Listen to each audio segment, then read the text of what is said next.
What's going on, everybody? It's Trey Neal here with Trading Stocks, and in today's video you are going to see a clip from my live stream, which I'm live on every single day. Link in the description down below. Come check it out. But you're going to see a clip from my live stream where my chat kind of asks me some questions. It's a little bit of a pseudo interview. It's going to cover my trading background as well as some tips that I have learned along the way that have helped now make me into a profitable trader. And I thought it could be useful for some people on the interweb, so I decided to upload it here to my YouTube channel. So hopefully you guys do enjoy this clip. If you do, be sure to hit the like button. Hit the red subscribe button if you haven't already, and let's just jump right into it.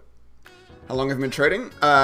6 years and 4 months.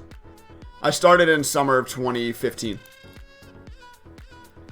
I started swing trading in the summer of 2015. Day trading, pushing 3 years, day trading. I've been swing trading for double the time I've been day trading.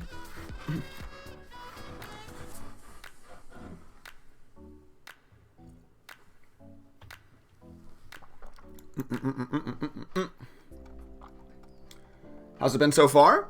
I'm a much better swing trader than I am day trader. I make a lot more money swing trading than I do day trading. Still, I've just become a profitable day trader this year.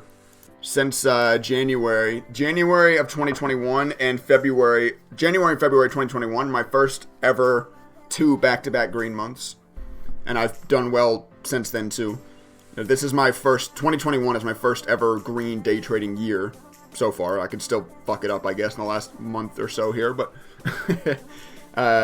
so yeah, I mean, there was definitely learning pains, and I tell everybody that. I tell whenever people come in my chat and ask me, Trey, what's your advice to a beginner? Be willing to lose money and to take a long time. Treat it like college, right? You go to college for 4 years, spend a lot of money on tuition, come out with a marketable skill. You trade, you lose, and you get to decide, really, in day trading, you can decide how much money you want to lose. You use a $1,000 account and expect to lose it, honestly, if you're just getting started, or whatever you're willing to lose. And, yeah, just be willing to put the time in.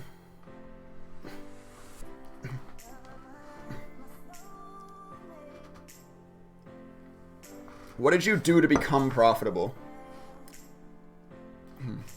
What did I do to become profitable? It's not just like, it didn't just like click one day, right?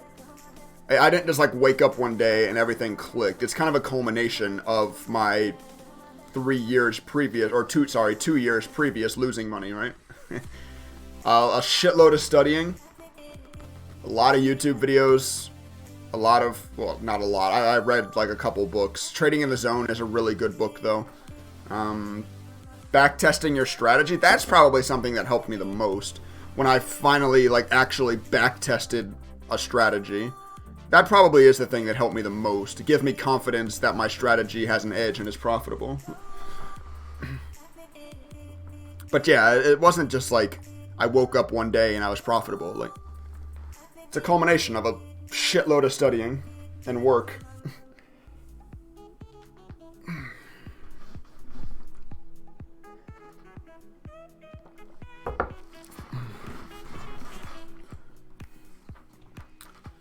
IFRX pulling back. I guess VWAP is the next watch. Spiking to the highs now, 43.31, following their better than expected report yesterday. Yep.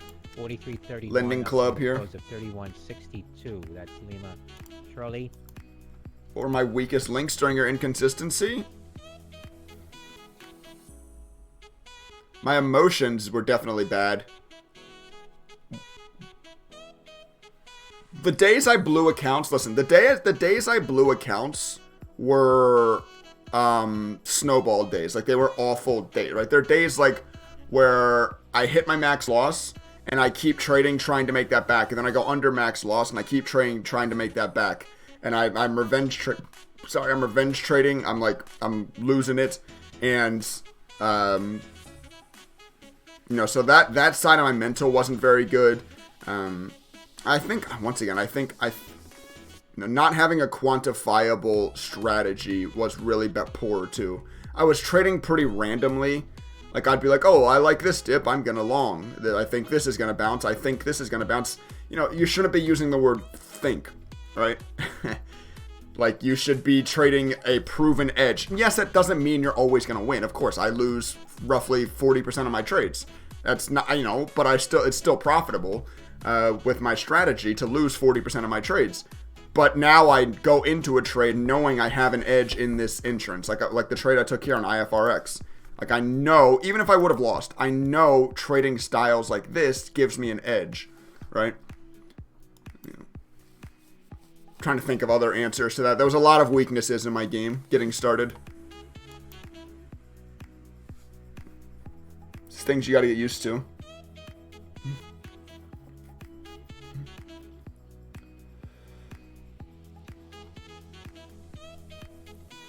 Almost 300. Up or down?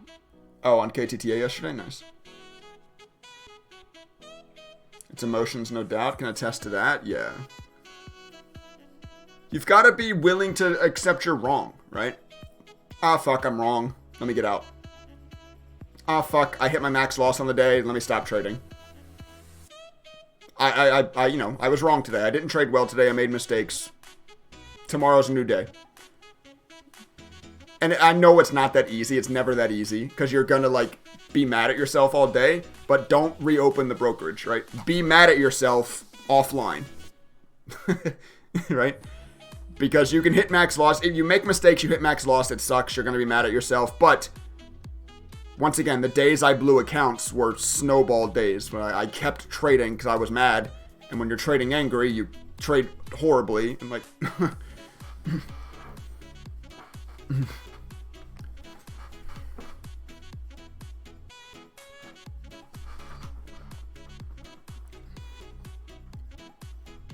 Adding to losers seems to hurt me and many others the most. Learn to lose fast. Yeah. If you're wrong, you're wrong. If a stock breaks support, get the fuck out, right? If stock breaks support, you don't sit there and hold it and hope it goes back over support. Support's gone. Your plan's not right anymore. I don't care if it breaks support, you sell, and it immediately bounces. That happens too. It kind of sucks, but you still got the hell out where you were supposed to get out, right? Like, that happens to me. You guys see it happen to me from time to time. A stock will stop me out by like a couple pennies, and then it'll rip the highs. I don't sit around like I used to. I don't sit around and get angry about that anymore. You broke down major support. I got the hell out. It happened to be a bear trap, a fake down, whatever the hell you want to call it. I don't care. I don't hold stocks that break support levels and hope they bounce, right? If it doesn't do my trade plan, what I went into the trade, like, first off, planning a trade before you get in is imperative. And then if it doesn't do that, if it breaks down, get the hell out, right? I don't care if it bounces and you go, oh man, it bounced, dude. I should have held. No, you shouldn't have. If it breaks below your stop loss and you still make money on it, it's a bad trade. You can make bad green trades, just like you can make good red trades, right? If a stock breaks major support that you're holding and happens to revert and make you money, it doesn't. You should have got the hell out, right? Because more often than not, when a stock breaks major support, it's going to keep going down and ripping on you. It's a handful of times that you get those kind of fake outs, but still. HCWB, HCW Biologics getting a spike here. What'd you do to him? What'd you do to it? Wait, what? Sorry. HAWB? Is that what he said? Hotel Charlie Whiskey Bravo. HCWB. Hold on. Received FDA. I'll answer more questions in a second. Phase 1B clinical trial for immunotherapeutic HCW. Proceed with trial. It's not amazing news. I want to see FDA kind of clearance. FDA acceptance is news I'm looking for, but let's watch HCWB for a second. If it pulls back to 360 quickly, I'll long it. Doesn't look like that's going to happen. Wow. Nice. I'm not chasing it, but Jesus, a little wheeze. The news is they got FDA clearance to proceed with phase 1B. That's pretty fluffy news. This is going to be a good short. Paul, are you in here? This is going to be a good short at some point. The issue with parabolic stocks is it going to be a good short at 5 or is it going to be a good short at 6? HCWB and continuing to spike. But this is fluffy news. Proceeding with their 1B trial is Not major news. Wow, what a move, though. Anyway, what was the next question? What did you do to cope with emotional downswings? There's a hole in my kitchen wall because I threw a pin through it. I didn't used to cope very well. It's like a dent in my wall, not a whole ass hole, but still. That was one of my biggest problems, right? That was one of my biggest issues when I was trading. When I was losing money, right? Was I didn't cope with that well. Now what I do, I mean, what did I just talk about, right? If I feel myself getting emotional or I hit max loss on the day, I turn the brokerage off and I don't reopen it. Twisted Tees, yeah, that's also that Android, yeah.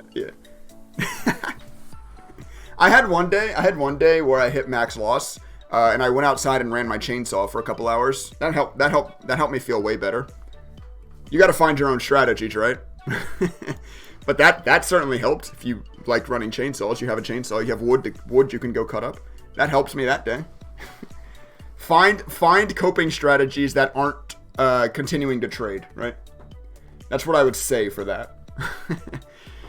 ICE. Find you ways that you can keep the damn brokerage closed. Keep your mind off of it. If you hit max loss, or even if you're not at max loss yet and you just feel yourself getting angry, don't keep trading. Wow, HCWB is at 6. What the fudge, Sickles? For ICE, revenue of 1.8. It's gonna be a good short. This is gonna be a good short, but like I talked about, is it gonna be at 5? Is it gonna be at 6? Shit, is it gonna be at 10? How high can it go? But this is gonna be a good short eventually. I'm not chasing it up here. I'm really not interested in it up here. I mean, 5 maybe. That's where VWAP is. Like maybe a pullback to 5, but that's ICE. This is insane. India Charlie Echo. Couple of quick scalps there on HWCB. Nice, Jacob. Like to see you guys making money on it at least. Just never did my strategy. Never did my news first major. It still hasn't given you a first major pullback after news, right? ATI. I'll keep an eye on 5 here. Reporting 5 cents. If it gets me like a really, really good entrance, so like if I could get like 505 or some shit, risk like very small, maybe, but still, it's so extended at this point. How did you even start with the stock market? Actually, you want to know how I started? I'll tell you how I started. I was just I was sitting around my house bored one day, and I Googled, like, I was getting into, like, biggest casino losers. I don't know why. I was, like, trying to see who lost the most money in the casino. And then, like, something clicked. I was like, well, let me look at biggest stock market losers. I typed in biggest stock market losers, and a Warrior Trading video popped up. I think his biggest loss at that time was, like, $24,000 or something. This was in 2015. I watched that video. And that was the first time I had ever seen a real stock chart, like real bar chart and stuff. And I was like, you know, I'm very, very big into patterns and pattern recognition. It's always been something that's interested me. So as soon as I saw that video and just saw what stock charts look like, I was pretty much hooked since then.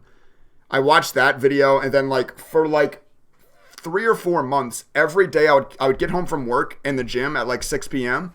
and I would watch trading YouTube videos until like 10 p.m.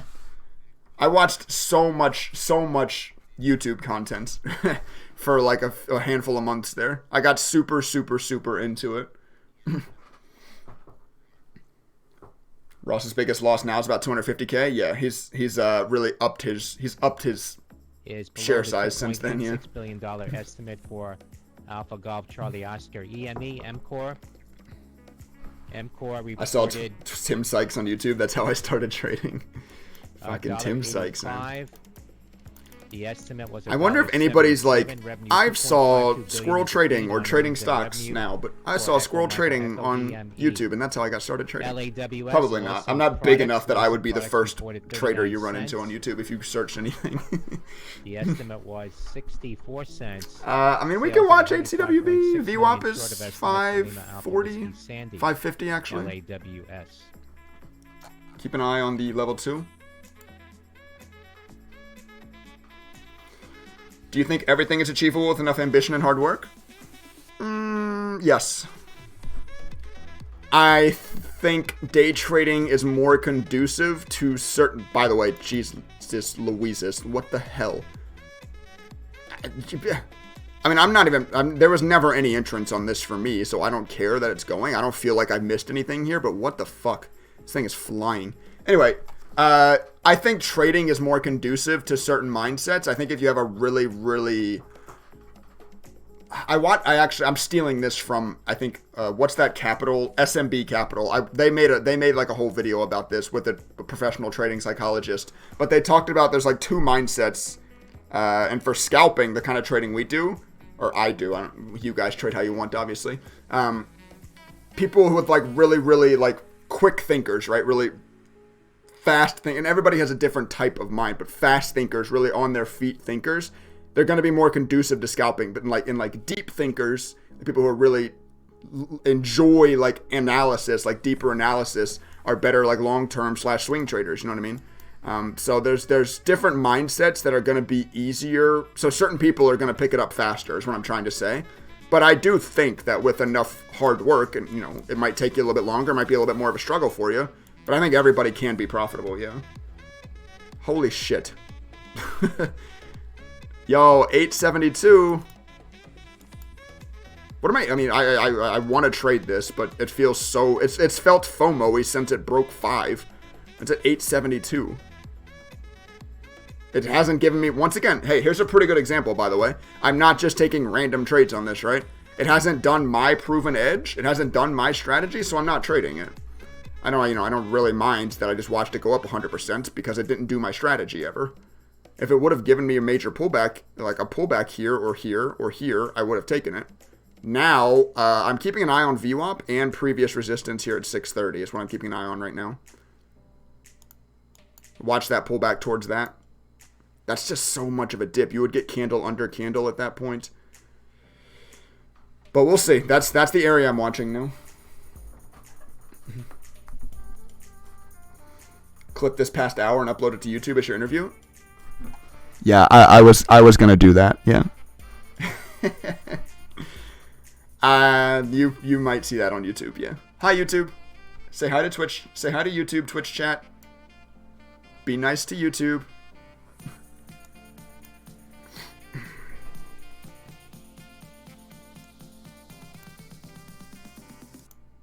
Hi YouTube. Maybe I get an HCWB trade on YouTube. I kind of doubt it though. I do like this bid at 730. Do I start stabbing here?